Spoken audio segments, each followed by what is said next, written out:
What's up, magic makers? Drew here, and today I am making my black cat oil. Now there are several recipes both on YouTube and elsewhere on the internet and social media for black cat oil. This one, of course, is mine. I needed to make some, and I thought I'd go ahead and share my process.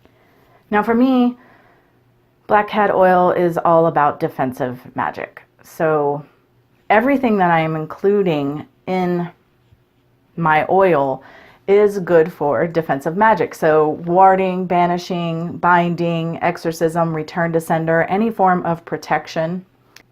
But some of these also have the property of adding extra potency, extra power and energy, an energy amp. Some of them have the property of success, which of course I want any working I do with the oil to be successful. And also a few of them, I think at least two of them, are good for consecration. And I wanted that because if in the future I want to consecrate a tool, a candle, anything for the express purpose of defensive magic, I could use this oil to do so. So this is my bottle. I have a little black cat face that is made from polymer clay, and this is just an old bottle that I even got secondhand in the first place. I think it may have been like an oil diffuser. You put the little sticks in. I'm not sure, but that's my bottle. I have my little spoon. I'm going to be using sweet almond oil. Though I often use grapeseed oil in my oils, this time I wanted to use sweet almond oil. Now when I make oils, I always start off by putting some oil in the container first before adding ingredients. Mainly I do that because it's a more gentle process in my mind. The ingredients don't slam into the bottom of they just, they fall into the oil and then settle on the bottom. I don't know. It's just one of my weird quirks. So first I'm going to start off with my crystals. I always put crystals in my oil. As any of you who've watched my channel for a while will know, I am a sort of crystal freak. So I am adding clear quartz, a little clear quartz point. And that is basically just to amplify what is going on in here. Then I'm adding this lava bead, because lava is great for defensive magic and protection. The first ingredient I'm adding is clove, and I'm adding it in both whole and powdered form, and I'm doing that with everything. Anything that can be powdered, I am powdering it and using it in its whole form. I have my little funnel I talked about before. I use funnels that come with oil burning lamps for my magics, because sometimes you need a little funnel. I'm not going to worry about the powder that has stuck to the funnel at this point because it's all going to the same place anyway. Next I'm adding ginger, and again I have a couple whole pieces and also powdered.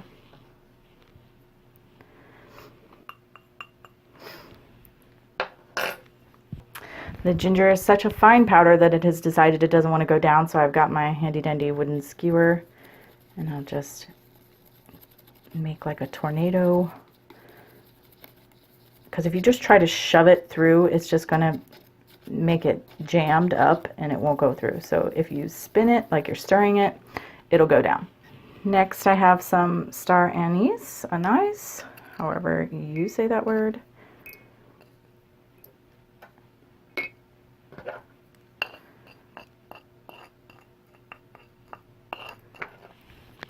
Now often for my workings, I will do everything a step at a time, feeding my intent in the entire time. For this though, as I'm filming it, I went ahead and ground everything I wanted to up just prior to, uh-oh, I have something stuck. Just prior to filming, and I will go ahead and feed my intent and charge this oil in the way that I see fit when I'm done off camera. Next I have myrrh. I'll be adding some myrrh to my oil.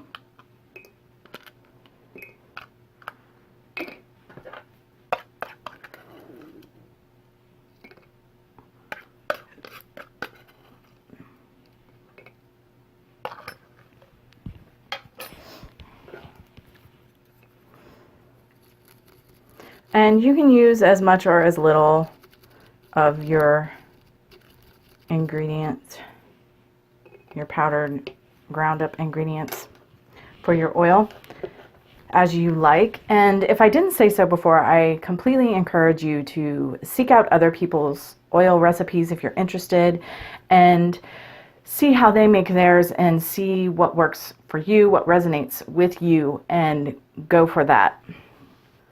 Next, I'm adding a bit of white sage. And I did not grind any of this up. It's just broken up, loose sage. Then we have dragon's blood.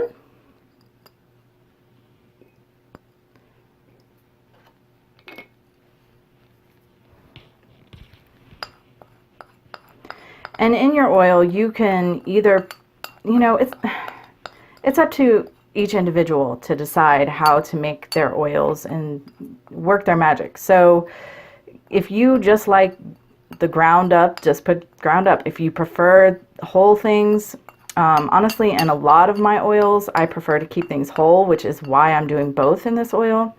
I felt like I wanted it broken down to be more integrated into the oil, but I still wanted it whole because that's the way I kind of prefer to make my oils, in all honesty. Then we have frankincense.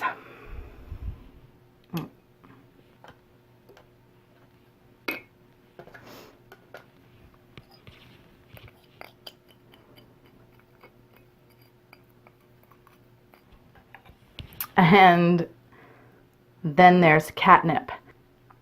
I'm putting catnip in because A, it's great for protection, but also I'm making black cat oil, and catnip is great for cat magic. So because we are sort of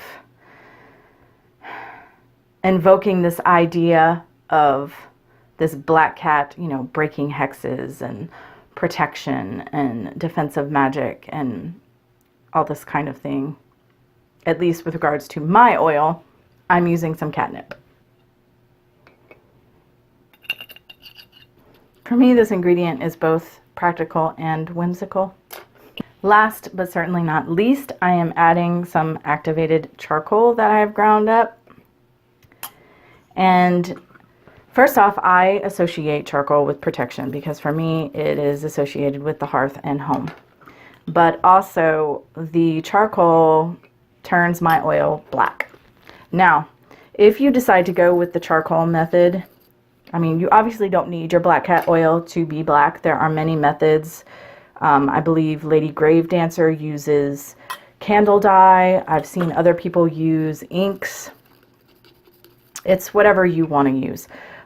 If you want to dye your ink. But I go with activated charcoal. It's something I always have on hand, and it works, though over time it will separate. So all you have to do is shake it up and your oil will be black again. I'm shaking this up off camera. I definitely want to add some more oil because I have so many ingredients in here. I may be giving some of this oil away. Okay, so I fibbed a bit. I apologize. I said that the activated charcoal was the last ingredient, but that's not true. You absolutely don't have to take this step. It's just that I always put essential oils into my oils I make. For one, I find that it helps the oil last longer before it turns. I am putting some lavender in, maybe 8 drops. I don't know. I like a lot. And I'm putting some cedarwood in. And this is again for protection and defensive magic and the whole 9. So like 5 drops of the cedar oil. And once again, let me shake it up. Black cat oil. So now I have some oil set aside for defensive magic again. Hopefully that all made sense. Thanks for listening, guys. Until next time, much love and